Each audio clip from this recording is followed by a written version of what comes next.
ठीक है, रिफ्रैक्शन के बारे में। जब बीम ऑफ लाइट इनकाउंटर करता है ट्रांसपेरेंट मीडियम में तो एक part of light reflected back हो जाएगा फर्स्ट मीडियम में, कुछ रेस्ट इंटर करते हैं अदर में। जो रे ऑफ लाइट रिप्रेजेंट करेगा बीम को, जो डायरेक्शन ऑफ प्रोपोगेशन होता है ऑब्लिकली इंसिडेंट, यदि थीटा जो है इंसिडेंट एंगल वो 90 और 0 के बीच में, तो रे ऑफ लाइट इंटर करेगा अदर मीडियम में, चेंज करेगा इंटर सरफेस ऑफ दो मीडियम को, और इस फिनोमिनो को रिफ्रैक्शन ऑफ लाइट कहते हैं। स्नेल ने एक्सपेरिमेंटली ऑब्टेन किया था फॉलोइंग लॉस ऑफ रिफ्लेक्शन को। ठीक है, उन्होंने बोला था कि जो इंसिडेंट रे, रिफ्लेक्टेड रे और जो नॉर्मल होता है इंटरफेरेंस के, वो पॉइंट ऑफ इंसिडेंट होगा, लाई करेगा सेम प्लेन में। जो रेशियो होगा sine of angle of incident to the sine of reflection वो कांस्टेंट होगा। मतलब याद रखना, जो एंगल ऑफ इंसिडेंस और रिफ्लेक्शन होता है वो एंगल होते हैं दैट द इंसिडेंट और रिफ्लेक्टेड रे का, जो कि नॉर्मल के साथ बनाते हैं। तो sine i is equal to sine r is equal to constant. ये क्या है बच्चों? ये दोनों स्टेटमेंट, पहला दूसरा, इसको कहते हैं स्नेल्स लॉ। ठीक है, स्नेल्स लॉ के लिए क्या कहता है? इंसिडेंट रे, रिफ्लेक्टेड रे, नॉर्मल इंटरफेस करेगा सभी सेम प्लेन में। जो रेशियो होगा sine i upon sine r वो कांस्टेंट होगा। n/1 कांस्टेंट है, इसको अपन refractive index of the second medium with respect to first medium कहेंगे, और इसी को स्नेल लॉ ऑफ रिफ्रैक्शन कहते हैं। और अपन ने नोटिस किया कि n/1 क्या है? कैरेक्टरिस्टिक होता है पेयर ऑफ मीडिया का, जो कि डिपेंड करेगा वेवलेंथ पे, लाइट के, और इंडिपेंडेंट होगा एंगल ऑफ इंसिडेंस पे। तो बच्चों ये किस पे डिपेंड करेगा? डिपेंड करेगा वेवलेंथ ऑफ लाइट पे। ये बहुत इंपॉर्टेंट अंडरलाइन आप लोग कर लेना, डिपेंड करेगा वेवलेंथ पे। ठीक है, वेवलेंथ ऑफ लाइट पे। ठीक है, और अपन ये भी कह सकते हैं कि इक्वेशन फिगर 9.10 में n/1 ग्रेटर देन 1 है, दैट इज इंसिडेंस ज़्यादा है तो रिफ्रैक्टेड रे बेंड करेगा टुवर्ड्स द नॉर्मल, और इस केसेस में मीडियम 2 होगा वो ऑप्टिकली डेंसर होगा और मीडियम 1 के। और यदि n/1 लेस देन 1 है तो रिफ्रैक्टिव ग्रेटर देन इंसिडेंस है, तो यहाँ पे जो रिफ्रैक्टेड रे होगा बेंड करेगा अवे फ्रॉम द नॉर्मल, इस केस में इंसिडेंट रे डेंसर होगा और जो रिफ्रैक्टेड रे होगा वो रेयर होगा। नोट यहाँ पे कि जो ऑप्टिकली डेंसिटी होता है वो कंफ्यूज नहीं होगा मास डेंसिटी, जो कि मास पर यूनिट वॉल्यूम होता है। ये पॉसिबल होता है कि mass density optically denser medium से मे बी लेस देन हो सकता है ऑप्टिकली रेयर मीडियम। मतलब ऑप्टिकली डेंसिटी जो होता है वो रेशियो होता है speed of light into 2 medium. जैसे एग्जांपल की बात करें तो टर्पेंटीन एंड वाटर, जो मास डेंसिटी होगा टर्पेंटीन का वो कम होगा पानी से, बट ऑप्टिकली डेंसिटी उसकी हायर होगी। n/1 यदि रिफ्रैक्टिव इंडेक्स है मीडियम 2 का with respect to medium 1, n/2 the refractive index है मीडियम 1 का विद रिस्पेक्ट टू मीडियम 2, तो ये क्लियर होगा कि n/1 is equal to 1 upon n/1 होगा, n/2। ये फॉलो करता है कि n/3 रिफ्रैक्टिव इंडेक्स हो मीडियम 3 का with respect to medium 2, n/3 is equal to n/1 into n/2। n/1 क्या है? रिफ्रैक्टिव इंडेक्स है मीडियम 3 का विद रिस्पेक्ट टू मीडियम 1। कुछ एलिमेंट्री रिजल्ट बेस्ड होते हैं लॉ ऑफ रिफ्रैक्शन से, जो कि इमीडिएट फॉलो करेंगे। से मान लो एक रेक्टेंगुलर स्लैब है, उसमें रिफ्रैक्शन हो रहा है दो इंटरफेसेस में, air glass and glass air, और ये इजिली सीन कर सकते हैं 9.9 में। ठीक है, तो R2I1 है, दैट इज इमर्जेंट रे, पैरेलल है इंसिडेंट रे के, यहाँ पे कोई भी डेविएशन नहीं हो रहा है। ये सफर कर रहा है लेटरल डिस्प्लेसमेंट को, शिफ्ट हो रहा है with respect to incident ray. Another familiar observation है कि जो बॉटम ऑफ द टैंक है फिल्ड है विद वाटर से, जो कि अपीयर हो रहा है रेस्ड। ठीक है, for weaving near the normal direction it can show होगा अपीयरेंट depth h1, real depth h2 है, जो कि डिवाइड करेगा जो कि refractive index of the mortar से। ठीक है, अब टोटल इंटरनल रिफ्लेक्शन के बारे में बात करेंगे बच्चों। जब लाइट ट्रेवल करता है optically denser medium to rare medium at an interface, तो ये पार्शली रिफ्लेक्टेड बैक हो जाता है सेम मीडियम में, और पार्शली रिफ्लेक्टेड होता है सेकंड मीडियम में। ये जो रिफ्लेक्शन होता है उसी को इंटरनल रिफ्लेक्शन कहते हैं। जब रे ऑफ लाइट इंटर करता है डेंसर मीडियम में टू अ रेयर मीडियम, तो ये बेंड होता है अवे फ्रॉम द नॉर्मल। जैसे रे OA है B 9.1 में, incident ray A1 partially reflected हो रहा है एंड पार्शली ट्रांसमिटेड हो रहा है, तो एंगल ऑफ रिफ्रैक्शन है बीइंग लार्जर है एंगल ऑफ इंसिडेंस से, तो जो एंगल ऑफ इंसिडेंस है वो बढ़ेगा, और जो एंगल ऑफ रिफ्रैक्शन है वो टिल होगा फॉर रे AO3, जो एंगल ऑफ रिफ्लेक्शन है वो π/2 होगा। अब जो रिफ्लेक्टेड रे है वो बेंड हो जाए इतना कि फ्रॉम द नॉर्मल कि वो ग्रेजेस कर दे surface at the interface between two media, तो ये शोन होगा AO3D। यदि एंगल ऑफ इंसिडेंस इंक्रीज हो जाए फर्दर तो रिफ्रैक्शन पॉसिबल नहीं होगा और इंसिडेंट रे टोटली रिफ्लेक्टेड होगा, इसको टोटल इंटरनल रिफ्लेक्शन कहेंगे। जब लाइट रिफ्लेक्टेड होता है सरफेस से नॉर्मली, सम फ्रैक्शन ट्रांसमिटेड होते हैं, और जो रिफ्लेक्टेड रे less होता है intense than the incident ray, however smooth the reflecting surface may be. In total internal reflection on the other hand no transmission will take place होगा।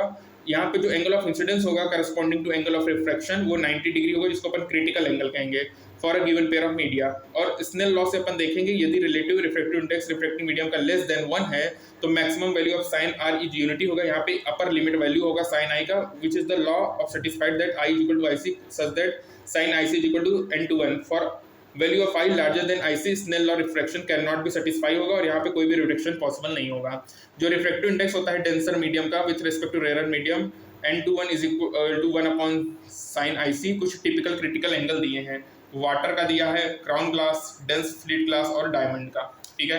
Refractive index है 1.5 to 1.6 to 2.42।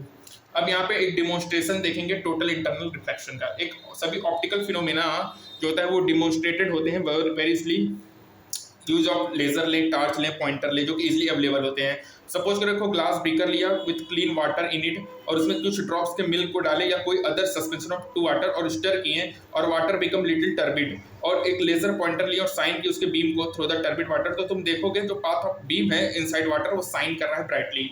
Sign the beam हो रहा है from below the beaker और वो strike कर रहा है अपर वाटर सरफेस पे अदर एंड, तो तुम पाओगे कि ये पार्शियल रिफ्लेक्शन हो रहा है, ठीक है, एंड पार्शियल रिफ्लेक्शन भी हो रहा है, ठीक है।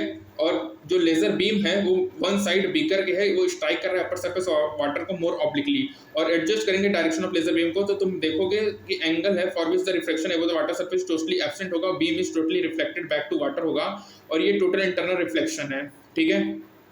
और यहाँ पे देखो एडजस्ट करेंगे डायरेक्शन ऑफ लेजर बीम को तो इसकी जो टोटल इंटरनली रिफ्लेक्टेड है एवरी टाइम ये स्ट्राइक करेगा वॉल ऑफ द ट्यूब में, ये सिमिलर होगा what happens in optical fibre. अब टेक केयर उसके लेजर बीम डायरेक्टली होगा, not two point in anybody face. अब बात करेंगे total internal reflection in nature and it's technological application. जो प्रिज्म होता है वो डिजाइन होता है, वो बेंड करता है लाइट को बाय 90 या 180 और यूज करता है टोटल इंटरनल रिफ्लेक्शन ए और बी। ऐसे प्रिज्म को अपन यूज करते हैं इनवर्ट इमेज को विदाउट चेंजिंग देयर साइज। देखो फर्स्ट टू केसेस में जो क्रिटिकल एंगल होगा IC for the material of the prism वो लेस देन 45 है, टेबल 9.1 में देखेंगे ट्रू होता है फॉर बोथ क्राउन ग्लास और डेंस फ्लाइट ग्लास, ठीक है। अब ऑप्टिकल फाइबर देखो, ऑप्टिकल फाइबर एक्सटेंसिवली यूज होता है transmitting audio and video signals through long distance. Optical fibre use होता है phenomena of total internal reflection. Optical fibre fabricated होगा high quality composite glass quartz fibre. Each fibre consist करता है core होता है और एक क्लैडिंग होता है। जो रिफ्रैक्टिव इंडेक्स होता है मटेरियल ऑफ द कोर का वो हायर होता है देन दैट ऑफ क्लैडिंग। तो बच्चों कोर का रिफ्रैक्टिव इंडेक्स ज्यादा होता है क्लैडिंग से। जब सिग्नल होता है in the form of light वो डायरेक्टेड होता है one end of the fibre met a suitable angle, तो अंडरगो करेगा रिपीटेड होगा टोटल इंटरनल रिफ्लेक्शन होगा along the path of the fibre and finally comes out at the other end होगा। ऐसे light undergo करेंगे total internal reflection at each stage. यहाँ पे कोई भी रिफ्लेक्शन नहीं होगा, अप्रेसिबल लॉस नहीं होगा इंटेंसिटी ऑफ द लाइट का। जो ऑप्टिकल फाइबर होता है वो फैब्रिकेटेड होते हैं बच्चों की। जो लाइट रिफ्लेक्टेड होगा वन साइड में ऑफ इनर सर्फेस वो स्ट्राइक करेगा other at an angle larger होगा क्रिटिकल एंगल से। यदि फाइबर बेंड हो जाए तो लाइट कैन इजीली ट्रेवल होगा अलोंग द लेंथ। और ऑप्टिकल फाइबर का यूज करते हैं एट एन ऑप्टिकल पाइप। एक बंडल होता है ऑप्टिकल फाइबर का जो कि पुट करते हैं सेवरल यूजेस में। ऑप्टिकल फाइबर का यूज अपन करते हैं ट्रांसमिटिंग एंड रिसीविंग क्या इलेक्ट्रिकल सिग्नल्स को, जो कि कन्वर्टेड होता है लाइट में बाय सुटेबल ट्रांसड्यूसर। ऑब्वियसली जो ऑप्टिकल फाइबर होता है उसका यूज करते हैं ट्रांसमिशन ऑफ ऑप्टिकल सिग्नल्स में, जैसे इसका यूज करते हैं लाइट पाइप में। फैसिलिटेट करेगा visual examination of internal organ like oesophagus, stomach, intestine. तुमने देखा है अवेलेबल डेकोरेटिव लैंप होता है फाइन प्लास्टिक फाइबर होगा, उसके फ्री फॉर्म करेंगे फाउंटेन लाइक स्ट्रक्चर। जो अदर एंड होता है फाइबर को फिक्स्ड होगा ओवर इलेक्ट्रिक लैंप। और जब लैंप स्विच्ड होता है तो लाइट ट्रेवल करेगा from the bottom of each fibre and appear होगा tip of its free end as a dot of light. जो फाइबर होता है ऐसे डेकोरेटिव लैंप भी ऑप्टिकल फाइबर है। जो मेन रिक्वायरमेंट होता है फैब्रिकेटिंग ऑप्टिकल फाइबर का, यहाँ पे वेरी लिटिल एब्जॉर्प्शन होता है लाइट का, ये ट्रेवल करेगा लॉन्ग डिस्टेंस इनसाइड देम। और ये अचीव्ड होता है by purification in special preparation of material होता है जैसे क्वार्ट्ज। सिलिका ग्लास फाइबर में ये पॉसिबल होता है ट्रांसमिट करना more than 95% of the light को over a fibre length of 1 kilometre. इसको कंपेयर करो expect a book of ordinary window glass 1 kilometre thick. तो यहाँ पे बच्चों लाइट अंडरगो कर रहा है सक्सेसिव टोटल इंटरनल रिफ्लेक्शन जब वो मूव कर रहा है ऑप्टिकल फाइबर से, ठीक है। तो इसकी हाई एन है, इसकी लो एन है, ठीक है। ऑप्टिकल फाइबर बच्चों देखो फाइबर में क्या होगा कोर और क्लैडिंग होगा। जो रिफ्रैक्टिव इंडेक्स होगा कोर का ज्यादा होता है देन दैट ऑफ क्लैडिंग से, इसको आप अंडरलाइन कर सकते हो। तो जो रिफ्रैक्टिव इंडेक्स होगा वो मटेरियल का कोर का ज्यादा होगा क्लैडिंग से, ठीक है। प्रिज्म क्या होता है डिजाइन करता है लाइट को बेंड करेगा बाय 90 डिग्री या 180 डिग्री और उसका यूज करते हैं टोटल इंटरनल रिफ्लेक्शन में। और ऐसे प्रिज्म क्या करेंगे इन्वर्ट इमेज करेंगे, ठीक है। और बच्चों क्या इंपॉर्टेंट मिला कि जो आई होता है वो लार्जर होता है आईसी से, तो स्नेल लॉ रिफ्रैक्शन नहीं सेटिस्फाई होगा और यहाँ पे कोई भी रिफ्रैक्शन नहीं होगा, ठीक है। ये हो गया बच्चों। उसके बाद मैंने आपको ये बताया कि ऑप्टिकली डेंसिटी क्या होगा, रेशियो होगा speed of light into medium, ठीक है। Sine i equal to sine r constant होता है जो कि डिपेंड करता है लाइट वेवलेंथ पे। स्नेल लॉ क्या है इंसिडेंट रे, रिफ्लेक्टेड रे और normal to the interface at a point incident सभी लाई करेगा सेम सरफेस में। जो डायरेक्शन ऑफ प्रोपोगेशन होगा ऑप्टिकली इंसिडेंट का 0 से 90 वो इंटर करेगा अदर मीडिया में, चेंज करेगा inter surface of two media और इसी फिनोमेना को रिफ्रैक्शन ऑफ लाइट कहेंगे, ठीक है। n12 is equal to 1 upon n21 होगा। कुछ एलिमेंट्री रिजल्ट बेस्ड है लॉ ऑफ रिफ्रैक्शन के। अनदर फैमिली एब्जॉर्प्शन है कि जो बॉटम ऑफ द टैंक है वो फिल्ड होगा with water appear to be rest होगा, ठीक है। n12 is equal to 1 upon n21 होगा। कुछ एलिमेंट्री रिजल्ट होते हैं जो कि बेस्ड करते हैं लॉ ऑफ रिफ्लेक्शन को, ठीक है। यदि बच्चों n/1 ग्रेटर देन 1 है तो यहाँ पे इंसिडेंट रे ज़्यादा है रिफ्लेक्टेड रे से, जो रिफ्लेक्टेड रे होगा वो बेंड टुवर्ड्स नॉर्मल होगा। यदि n/1 लेस देन 1 है तो रिफ्रैक्टिव रे ज़्यादा होगा इंसिडेंट रेट से, यहाँ पे जो रिफ्लेक्टेड रे होगा बेंड्स होगा अवे फ्रॉम द नॉर्मल। ठीक है। अब बच्चों रिफ्रैक्शन क्या है कि ऐसा direction of propagation of oblique incident जब एंगल 0 और 90 के बीच में हो और इंटर करे अनदर मीडिया जो चेंज करे उसके सरफेस को, उस फिनोमेना को अपन रिफ्लेक्शन कह रहे हैं, रिफ्रैक्शन ऑफ लाइट। ठीक है, तो यहाँ पे अपन ने इसकी बेसिक बातें कर ली हैं। नेक्स्ट टर्म में अपन स्टार्ट करेंगे reflection at spherical surface and by lenses. ठीक है, तब तक के लिए बच्चों स्टे ट्यून्ड। Thank you.